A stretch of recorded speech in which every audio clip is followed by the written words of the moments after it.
Mga kababayan, patuloy natin nararamdaman ang epekto ng tensyon sa gitnang silangan na nagdudulot ng banta sa pandaigdigang supply ng langis.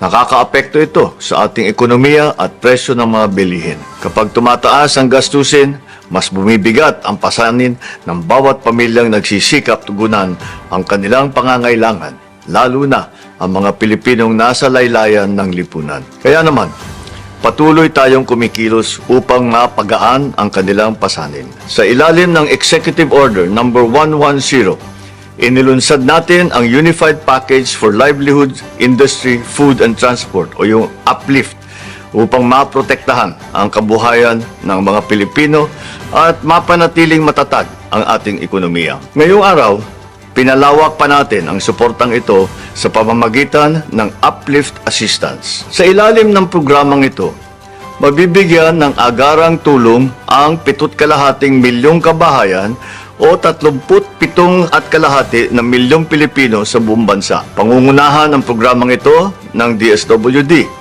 kasama ang iba pang mga ahensya ng pamahalaan. Makakatanggap ng isang beses na karagdagan tulong na hanggang 2,000 piso ang 3,5 milyong benepisyaryo ng Pantawid Pamilyang Pilipino Program o 4Ps at yung Walang Gutom Program. Palalawakin din natin ang ating suporta para sa 2,5 milyong mahihirap at yung malapit ng maging mahirap ng kabahayang natutukoy for Community-Based Monitoring System o CBMS. Gayon din ang 1,2 milyong manggagawa at kanilang mga pamilya na may mababang kita na nakampirma sa talaan ng Social Security System. Sila ay makakatanggap ng 2,000 piso kada buwan simula ngayong Hulyo hanggang sa Disyembre. Layunin ng Uplift Assistance na mapangalagaan ang kakayahan ng mga pamilyang Pilipino na matustusan ang kanilang pang-araw-araw na pangangailangan. Kasabay nito,